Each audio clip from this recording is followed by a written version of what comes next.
Good evening students. आज हम लोग एनसीईआरटी आपकी 12वीं क्लास की एनसीईआरटी भारतीय समाजशास्त्र के चैप्टर 5 को जो एनसीईआरटी की किताब है समाजशास्त्र की 12वीं क्लास का चैप्टर 5 सामाजिक विषमता एवं बहिष्कार के स्वरूप, इसके बारे में पढ़ेंगे। बेसिकली जो कुछ भी हम लोग पढ़ेंगे ये आपकी बुक में जो भी दिया है एनसीईआरटी की बुक में, उसी को आधार बनाकर यहाँ पे पढ़ा जाएगा। और सही तो ये रहता कि हम शुरू से स्टार्ट करते, लेकिन ये बेसिकली मैं अपने बच्चों के लिए बना रहा हूँ, तो जहाँ तक हमने उनको पढ़ा दिया है उसके आगे से थोड़ा बना रहे हैं इसको। तो इसमें हेडिंग है सामाजिक अपवर्जन या बहिष्कार। तो हम लोग आज सामाजिक अपवर्जन या बहिष्कार के बारे में चर्चा करेंगे। जैसे कि इसमें बताया गया है कि सामाजिक अपवर्जन जो होता है, कहने का मतलब है कि आप समाज में किसी को समूह से अलग करने की बात कर रहे हैं, यानी कि सामाजिक तौर पर आप उसे समाज में घुलने मिलने से रोक रहे हैं। सामाजिक अपवर्जन या बहिष्कार, बहिष्कार का मतलब होता है कि आप उसको समाज से या समूह से बहिष्कृत कर रहे हैं, बाहर कर रहे हैं, यानी कि आप उसको अपने साथ नहीं रखना चाहते। आपको उस व्यक्ति या समूह को अपने साथ रखने में कोई समस्या है, कोई दिक्कत है, किसी भी वजह से हो सकती है, चाहे वो जात के आधार पर हो सकती है, धर्म के आधार पर हो सकती है, भाषा के आधार पर हो सकती है, किसी भी आधार पर, या समाज के वो निम्न तबके के लोग हो सकते हैं, जातियां हो सकती हैं, निम्न जातियां, जनजातियां हो सकती हैं, कोई भी लोग हो सकते हैं। आप उनको मुख्य धारा से अलग करना चाहते हैं। तो मुख्य रूप से अगर परिभाषा के दृष्टिकोण से देखा जाए तो हम कहते हैं कि सामाजिक बहिष्कार वह तौर तरीके हैं जिनके जरिए किसी व्यक्ति या समूह को समाज में पूरी तरह से घुलने मिलने से रोका जाता है या उनको अलग या पृथक रखा जाता है। तो कहने का मतलब है कि ऐसा हम क्यों करते हैं, किस कारण से करते हैं। तो जाहिर सी बात है कि समाज में सभी व्यक्तियों को कुछ अवसर उपलब्ध हैं, सामाजिक संरचना सभी को कुछ अवसर उपलब्ध कराती है। तो जो समाज में जो लोग उन अवसरों को या उन संसाधनों पर अपनी मजबूत पकड़ रखते हैं, वो ये चाहते हैं कि उन अवसरों का लाभ अन्य लोग या दूसरे लोग ना उठा पाए। तो कहने का यहाँ पे मतलब ये है कि सामाजिक बहिष्कार के माध्यम से समाज के एक हिस्से या समूह को, जो कि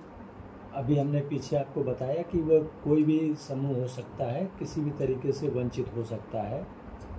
उसको उन अवसरों को प्राप्त करने से हम वंचित कर देते हैं जो कि सभी अधिकांश जनसंख्या के लिए खुले होते हैं। यानी कि समाज के जो भी अवसर हैं, समाज में जो भी संसाधन हैं, उनको सभी व्यक्ति प्राप्त करके अपने विकास के लिए प्रयास कर सकते हैं। लेकिन अगर हम उन अवसरों को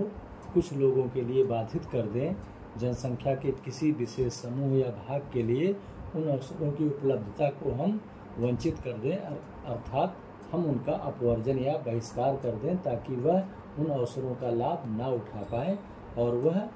समाज से अलग हो जाए, कट के रहें या समाज में निम्न स्तर या हाशिए पर चले जाएं। तो इस तरीके से ये सामाजिक अपवर्जन या बहिष्कार किसी भी व्यक्ति को समाज में घुलने मिलने से रोकने से और उसको समाज में उपलब्ध लाभों को उठाने से दूर करने का, वंचित करने का एक तरीका है। आप देखेंगे कि व्यक्ति को एक खुशहाल जीवन जीने के लिए और उसकी जो मूलभूत आवश्यकताएं हैं, मूलभूत आवश्यकताओं को कहने से तात्पर्य है रोटी, कपड़ा और मकान। यानी कि व्यक्ति को 2 वक्त की रोटी मिले, पहनने के लिए कपड़ा मिले, रहने के लिए उसके पास एक घर हो, और इसके अलावा अगर उसकी मूलभूत आवश्यकताएं पूरी होती हैं तो कुछ ऐसी भी आवश्यकताएं होती हैं कि जो कि उसके विकास के लिए और एक अच्छा जीवन, जिसको कि हम कह सकते हैं कि गरिमापूर्ण जीवन जीने के लिए आवश्यक होती है, जिसमें कि आपका स्वास्थ्य आता है, शिक्षा है, रोजगार है, यातायात के साधन हैं, और व्यक्ति अपने जीवन को सुरक्षित करने के लिए बीमा वगैरह करवाता है, जिसको कि हम सामाजिक सुरक्षा के रूप में भी जानते हैं। चाहे आप पेंशन के रूप में देख लीजिए, चाहे आप किसी भी तरीके के बीमा की बात कर सकते हैं। बैंकिंग सुविधाएं हैं, पुलिस व्यवस्था है, न्यायपालिका है। तो ये सारी सुविधाएं व्यक्ति के जीवन को खुशहाल और उसके जीवन को गरिमापूर्ण जीवन जीने के लिए आवश्यक है। तो होता क्या है कि जब हम किसी भी व्यक्ति का या समूह का सामाजिक बहिष्कार करते हैं तो उसको हम इन सुविधाओं से वंचित करते हैं, उसको वंचित करने का प्रयास किया जाता है।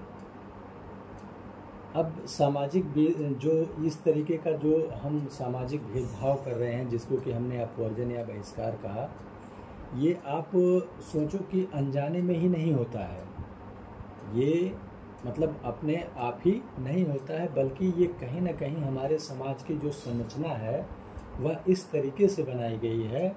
कि उस सामाजिक संरचना में कुछ वर्गों को विशेष लाभ प्राप्त है और कुछ वर्ग जो है वो कहीं ना कहीं वंचना का शिकार होते हैं और उन्हें हम इन लाभों से वंचित रखते हैं।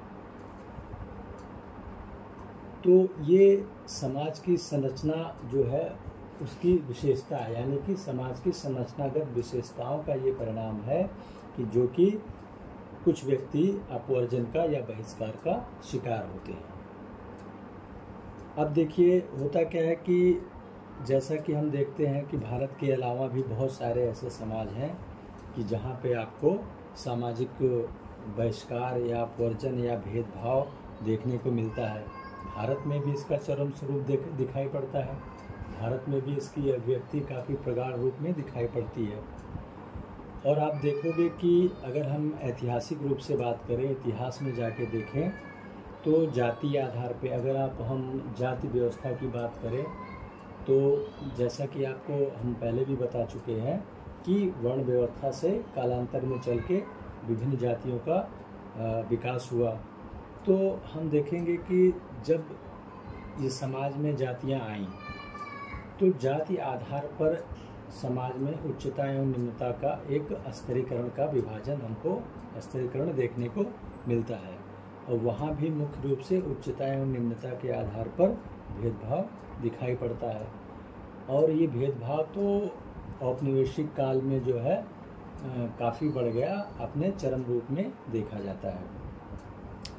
तो हम अगर इतिहास में देखते हैं तो जात के आधार पर, लिंग के आधार पर, लिंग यहाँ कहने से तात्पर्य स्त्री एवं पुरुष के आधार पर जो समाज में भेदभाव किया जाता है, यानी कि स्त्रियों को एक अलग पैमाने पर देखा जाता है और पुरुषों को एक अलग पैमाने पर देखा जाता है। कहीं ना कहीं ये हमारे समाज की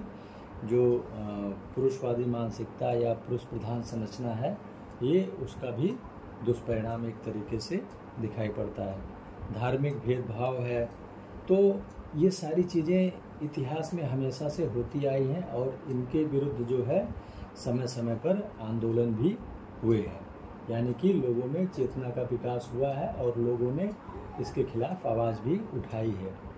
लेकिन इन सब चीज़ों के बावजूद हमारे समाज में, हमारे दिमाग में, व्यक्ति के मन में एक पूर्वाग्रह बना रहता है और जैसे जैसे समय व्यतीत होता है नए पूर्वाग्रह उत्पन्न होते रहते हैं। तो आप अगर ये समझें कि केवल कानून की वजह से या केवल कानून बना देने से आप इस सामाजिक अपवर्जन को, सामाजिक बहिष्कार को रोक सकते हैं या समाज में पूरी तरह परिवर्तन ला सकते हैं, तो ये एक कपोल कल्पना होगी। यानी कि केवल कानून ही इस मामले में परिवर्तन लाने में पूरी तरह सक्षम नहीं है। तो ये ख़त्म कैसे हो? अब क्वेश्चन है कि भाई कानून से जब नहीं ख़त्म हो सकता तो ख़त्म कैसे हो? ये तो बहुत महत्वपूर्ण प्रश्न है। तो इससे समाप्त करने के लिए जाहिर सी बात है कि हमें जो है परिवर्तन, सबसे पहली चीज़ क्या है कि समय के साथ चलना होगा, यानी कि जो समय की मांग है उसके अनुसार हमको परिवर्तन को स्वीकार करना होगा और अपने अंदर उन चीज़ों को जगह देनी होगी, लोगों को जागरूक करना होगा, लोगों में जागरूकता फैलानी होगी, लोगों को उनके अधिकारों, कर्तव्यों, दायित्वों, जिम्मेदारियों के प्रति अवगत कराना पड़ेगा, शिक्षित करना पड़ेगा, शिक्षा प्रदान करनी पड़ेगी ताकि वे अपना और समाज का अच्छा बुरा सही गलत समझ सकें। और इसके साथ साथ लोगों में संवेदना का भी विकास करना पड़ेगा और इन सब घटनाओं जो कि समाज के मुख्यतः कमज़ोर वर्ग के लिए, वंचित तबके के प्रति जो भी अमानवीय व्यवहार या छुआछूत या ऊंच नीच का भेदभाव बर्ताव किया जाता है, उसके प्रति व्यक्तियों को, समाज में अन्य लोगों को संवेदनशील भी होना पड़ेगा। तो कुल मिला के कहने का मतलब ये है कि ये कोई एक दिन, 2-4 साल, मतलब एक अल्प समय में ख़त्म होने वाली प्रघटना नहीं है, बल्कि इसके लिए निरंतर प्रयास की आवश्यकता है। यह एक सामाजिक, आप कह लो कि सामाजिक अभियान है, जिसके लिए सभी को एक साथ जो है जागरूक होकर प्रयास करना पड़ेगा, क्योंकि कोई भी व्यक्ति जो है वो ईश्वर की दृष्टि में छोटा या बड़ा नहीं होता है। तो समाज में जो जिस तरीके की स्तरीकरण की व्यवस्था है उसमें हमने उच्चता एवं निम्नता जो है उसको जन्म दिया है, तो कहीं ना कहीं ये चीज़ें उचित नहीं हैं। आपको, जैसे कि हम आपको पहले पढ़ा चुके हैं कि जब हम आपको उपनिवेशवाद के बारे में बता रहे थे तो वहाँ हमने आपको बताया था कि उपनिवेशवाद का जो है समाज पे बहुत बुरा प्रभाव पड़ा है, इसके बारे में पहले चर्चा कर चुके हैं। तो अब हुआ क्या कि जब हमारा समाज जो है जातियों में विभक्त था, तो जाहिर सी बात है कि स्तरीकरण की व्यवस्था में कुछ लोग जो है उच्च पदों पर, उच्च सामाजिक परिस्थिति को प्राप्त किए हुए थे,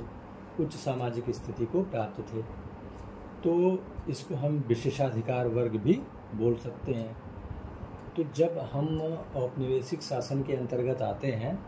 तो वहाँ पे हमने देखा कि ये जो विशेषाधिकार प्राप्त वर्ग था, जो अन्य वर्गों पर, जो निम्न वर्ग थे, निम्न जातियाँ थीं, उन पे अपना प्रभुत्व रखता था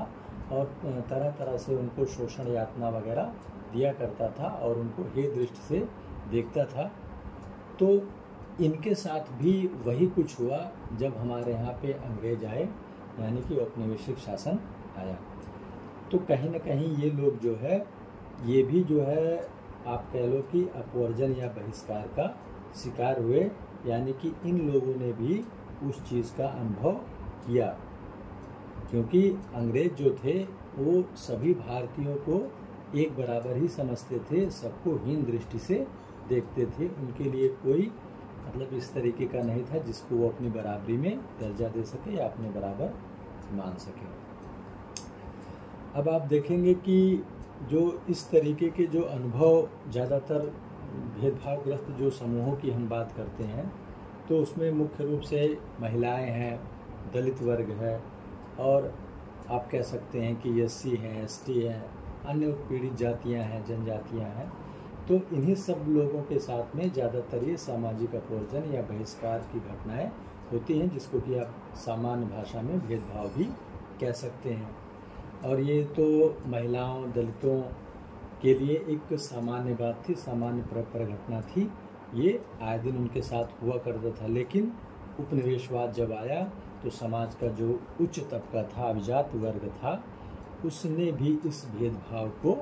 महसूस किया।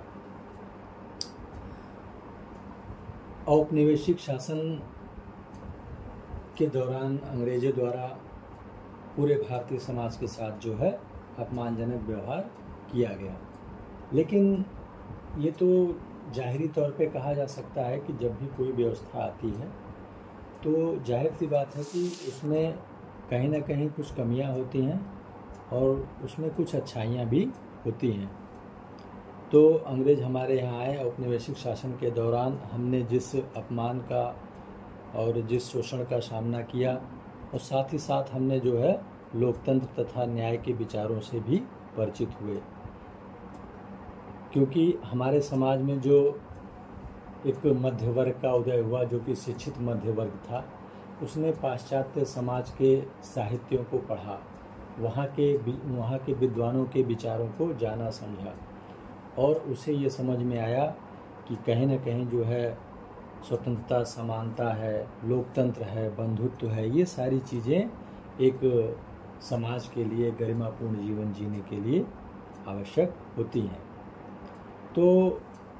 इन लोगों ने, ये जो लोग कुछ शिक्षित थे, इन लोगों ने समाज सुधार आंदोलनों को भी